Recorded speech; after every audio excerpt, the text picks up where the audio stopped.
अब मैं आमंत्रित कर रहा हूं बुलडोजर बाबा को,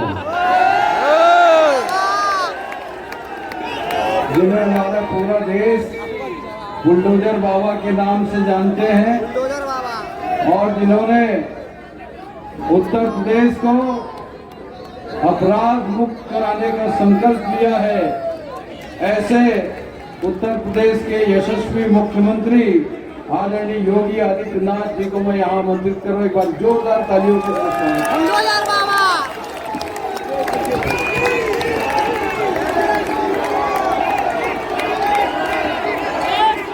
भारत माता की जय, भारत माता की जय, भारत माता की जय, छत्तीसगढ़ महतारी की जय, छत्तीसगढ़ महतारी की जय, दंतेश्वरी माता की जय, दंतेश्वरी माता की जय, शीतला माता की जय, शीतला माता की जय, बुढ़ा देव की जय, बुढ़ा देव की जय, वंदे मातरम, वंदे मातरम, वंदे मातरम, जय श्री राम, जय श्री राम, जय श्री राम, जय श्री राम, जय जय श्री राम, जय श्री राम।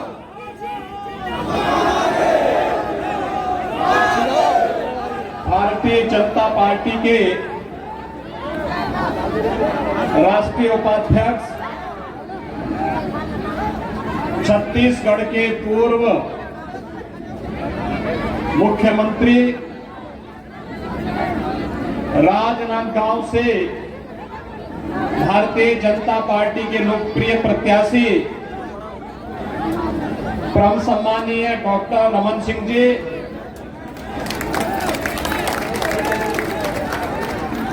माननीय सांसद श्री संतोष पांडे जी, भारतीय जनता पार्टी के प्रदेश के उपाध्यक्ष श्री मधुसूदन यादव जी, अशोक शर्मा जी, खूबचंद पारक जी, संतोष अग्रवाल जी, सुरेश एस लाल जी, सुरेश जुलानी जी,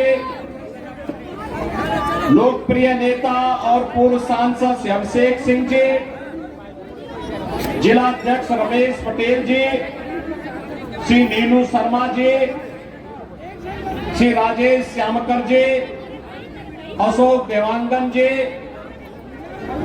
श्री किशोर यादव जी, श्री हर्ष राम टेके जी, मंडल अध्यक्षगण, भारतीय जनता पार्टी के सभी पदाधिकारीगण, राजनांदगांव में भारी संख्या में उपस्थित सभी उपस्थित भाइयों और बहनों,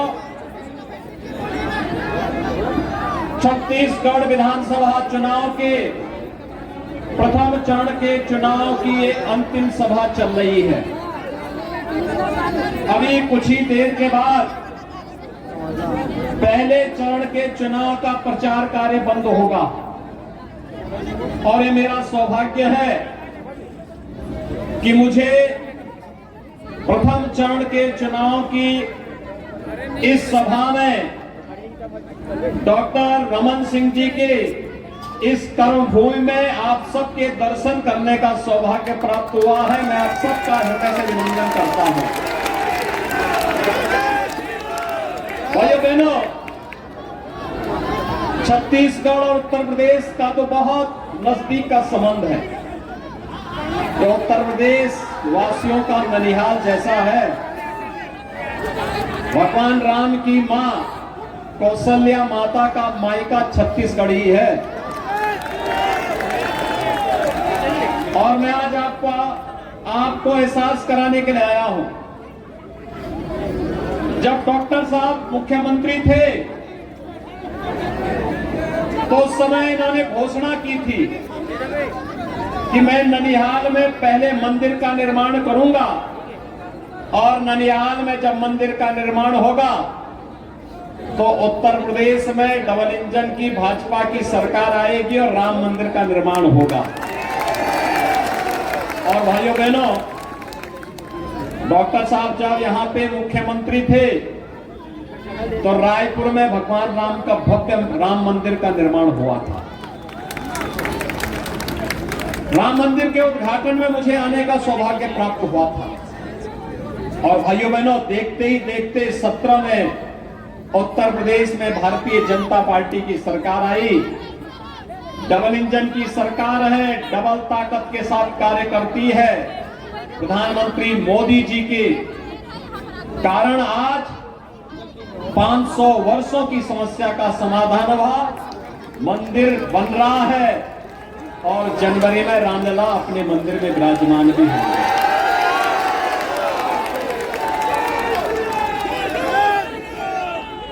रामलला का अपने मंदिर में विराजमान होने का मतलब राम राज्य की घोषणा, और राम राज्य की घोषणा का सबसे ज्यादा लाभ ननिहाल वालों को मिले, छत्तीसगढ़ वासियों को मिले। इसके लिए डबल इंजन की सरकार छत्तीसगढ़ में आवश्यक है। भाइयों बहनों, कल भी और आज भी कई सभाओं में मुझे जुड़ने का अवसर प्राप्त हुआ और मैं कह सकता हूं पूरे देश के अंदर प्रधानमंत्री मोदी जी के नेतृत्व में भारतीय जनता पार्टी की लहर है और छत्तीसगढ़ में भी मैं देख सकता हूं उसका असर है।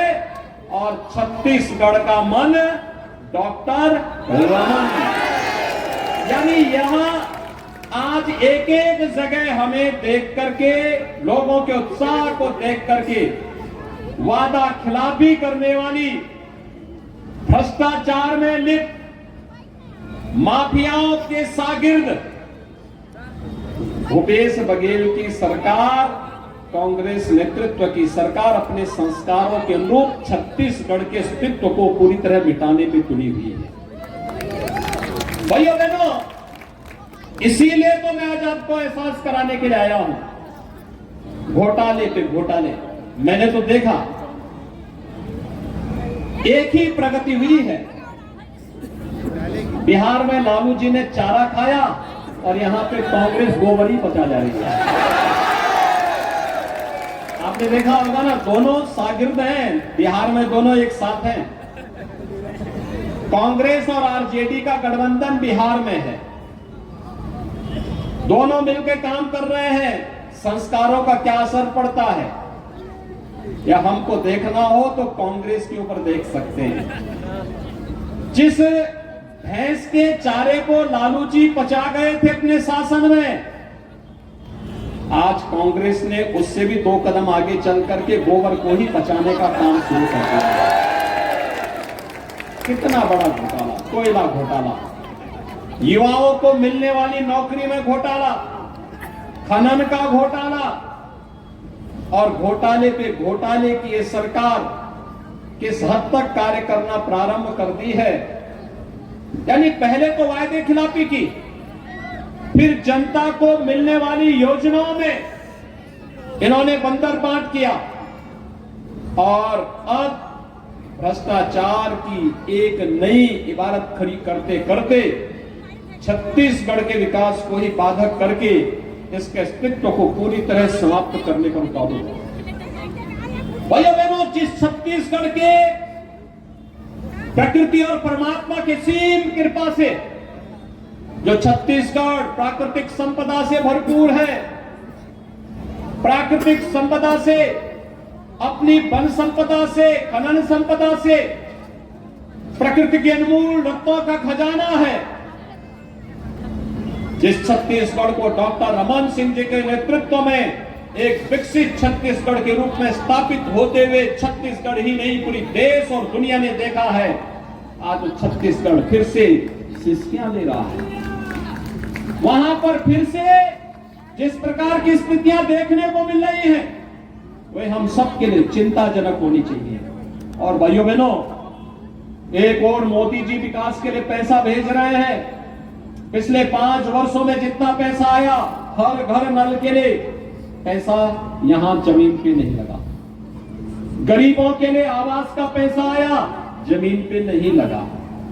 स्वास्थ्य के लिए पैसा आया, यहां पे जनता को लाभ नहीं मिला। यहां पर किसी भी योजना के लिए पैसा आया, भाइयों बहनों, वह पैसा यहां नहीं लगता है। 5 वर्ष में हमने उत्तर प्रदेश में 55 लाख गरीबों को एक आवास दिया है, 55 लाख गरीबों को। और यहां पे 16 लाख गरीबों का पैसा भी ये हजम कर गए। 1,50,00,000 गरीबों के घर में हर घर नल के आरओ पानी को पहुंचाने की व्यवस्था यूपी में हुई। छत्तीसगढ़ में भूपेश बघेल की कांग्रेस की सरकार ने वह भी हजम कर दिया। उत्तर प्रदेश में 15 करोड़ गरीबों को फ्री में राशन की सुविधा, और हम सब आभारी हैं प्रधानमंत्री मोदी जी के। 3.5 साल से तो फ्री में गरीबों को राशन दे ही रहे थे, अगले 5 साल के लिए पुख्ता व्यवस्था कर दी गई है। भाइयों बहनों, ये कांग्रेस देश की एक समस्या है, देश की एक समस्या का नाम है। इसने आतंकवाद की समस्या दी, इसने नक्सलवाद इसी ने दिया, धर्मांतरण की राष्ट्र विरोधी गतिविधियों को प्रश्रय दे रही है, लव जिहाद को बढ़ावा दे रही है। अगर डॉक्टर रमन सिंह जी मुख्यमंत्री रहे थे तो क्या कवर्धा में कर्फ्यू लगता? क्या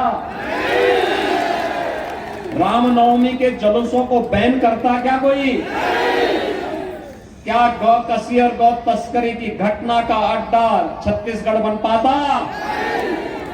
भाइयों बहनों, ये सरकार सुविधाओं से वंचित कर रही है, तो आज इसको वोट से वंचित कर दीजिए।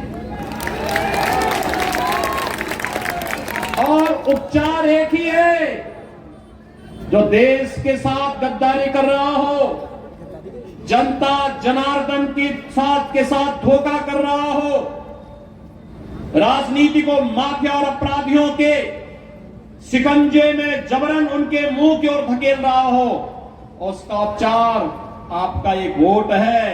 और वोट से बनने वाली डबल इंजन की भाजपा की सरकार अपने आप ही उसको रौंदने का काम चुनाव के बाद अपने आप ही कर देगी। आखिर कितने बड़े बड़े माफिया यूपी में थे, वहां तो सब ठीक हो गए ना। आज उत्तर प्रदेश में तो दंगा नहीं है ना। भगवान राम का जन्म उत्तर प्रदेश में हुआ। उत्तर प्रदेश में भगवान राम ने पूरी अपने 14 वर्ष के वनवास कालखंड को छोड़ दें तो ज्यादातर समय उत्तर प्रदेश में रहे, लेकिन आज वहां दंगा नहीं होता है। लेकिन भाइयों बहनों, जब से कांग्रेस की सरकार आई तब से छत्तीसगढ़ में दंगे हो रहे हैं। मुझे याद है जब पिछली बार यहां पर हुआ, कल मैं एक सभा में था, वहां पर ईश्वर साहू नाम का एक कार्यकर्ता मिला। उनके पुत्र भुवनेश्वर साहू की हत्या कर दी गई क्योंकि उसने लव जिहाद के खिलाफ आवाज उठाई थी। उसने लव जिहाद के खिलाफ वहां पे आवाज उठाई थी, इसलिए उसकी हत्या कर दी गई। और हत्यारों को कांग्रेस का समर्थन। भाइयों बहनों, कल रतन दुबे नाम के कार्यकर्ता की बस्तर में हत्या हुई। हत्यारों को कांग्रेस का समर्थन, नक्सलियों ने हत्या की, उसे कांग्रेस का समर्थन। आखिर हत्याओं का सिलसिला कब तक चलेगा? गरीबों के हक पर कब तक डकैती पड़ेगी? विकास की योजनाओं में कांग्रेस कब तक बाधक बनती रहेगी? और भाइयों बहनों, राष्ट्रीय सुरक्षा और स्वाभिमान के साथ एक कांग्रेस कब तक खिलवाड़ करती रहेगी? इसका अवसर है 7 नवंबर। एक एक वोट की चोट से कांग्रेस को सबक सिखाने का एक अवसर है। और झूठे वायदे और भ्रष्टाचार में लिप्त भूपेश बघेल की कांग्रेस नेतृत्व की सरकार को छत्तीसगढ़ की धरती से एक बार फिर से बाहर कर देने की आवश्यकता है। और भाइयों बहनों, मुझे पूरा विश्वास है, आज जो उत्साह मैंने देखा है राजनांदगांव में, इतनी भारी संख्या में, इतना बड़ा रोड शो, हर तबके का व्यक्ति, क्या बुजुर्ग हो, क्या नौजवान हो, क्या नवजात शिशु हो, क्या माताएं हो, क्या बहनें हो, क्या व्यापारी है, क्या किसान है, क्या श्रमिक है, हर एक के चेहरे पर उनका चेहरा इस बात को बताता है कि केवल राजनांदगांव का ही मन नहीं है, छत्तीसगढ़ का भी मन है। और भाइयों बहनों, छत्तीसगढ़ के इस मन को हमें 7 नवंबर को होने वाले प्रथम चरण के चुनाव में स्पष्ट कर देना होगा। एक एक सीट पर कांग्रेस की जमानत जब्त करने की आवश्यकता है। डॉक्टर रमन सिंह जी के समर्थन में आपका आशीर्वाद मिलेगा, क्योंकि ऐसा जनप्रतिनिधि मिलना संत स्वभाव का, सरल सहज, प्रत्येक व्यक्ति को गले लगाने वाला। मैं आज से नहीं, भाइयों बहनों, पिछले 25-30 वर्षों से उनके कार्यों को बहुत नजदीक से देखता हूं। हर एक व्यक्ति के साथ पूरी सहजता के साथ, सरलता के साथ, वे मुख्यमंत्री रहे हो, एक विधायक के रूप में रहे हो, एक सांसद के रूप में रहे हो, या एक केंद्रीय मंत्री के रूप में, अपनी सहजता, अपनी सरलता और समाज के प्रत्येक तबके के प्रति उनके मन में सहृदयता का भाव पैदा होना, यह एक बड़ी बात है। और उसी के प्रति आप सबका आह्वान करने के लिए आज मैं राजनांदगांव में आया हूं। 7 नवंबर को होने वाले चुनाव में भारतीय जनता पार्टी के डंके को बजा करके दूसरे चरण के लिए संघनाद कर देने की आवश्यकता है। क्या आप लोग तैयार हैं? छत्तीसगढ़ तैयार है? राजनांदगांव तैयार है? तो भाइयों बहनों, कमल चुनाव चिन्ह पर भारी बहुमत से भारतीय जनता पार्टी को विजयी बना करके छत्तीसगढ़ के भाग्य को डबल इंजन के साथ जोड़ देने की आवश्यकता है। आप सब भाइयों बहनों, छत्तीसगढ़ में यहां पर डबल इंजन की भाजपा की सरकार बनेगी तो राम राज्य की स्थापना का मार्ग प्रशस्त होगा, क्योंकि अयोध्या में रामलला का विराजमान जनवरी में होने वाला है। होने वाला है ना? सभी सहमत हैं? सभी सहमत हैं? तो भाइयों बहनों, उत्तर प्रदेश और देश की खुशी से ज्यादा खुशी तो ननिहाल वालों को होनी चाहिए। सहमत है ना? तो मेरे साथ आप बोलेंगे एक बार, भारत माता की, भारत माता की, छत्तीसगढ़ महतारी की, छत्तीसगढ़ महतारी की, जय श्री राम, जय श्री राम, जय जय श्री राम।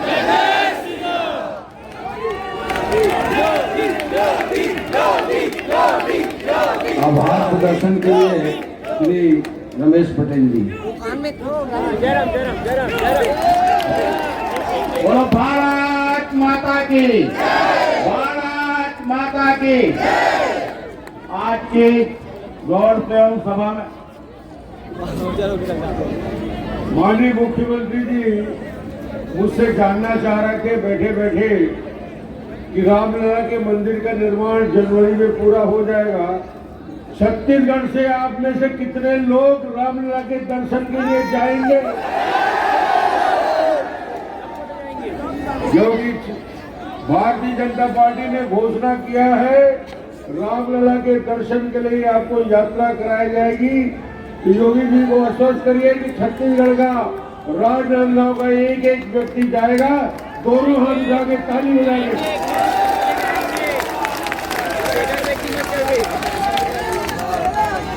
बोलो भारत माता की।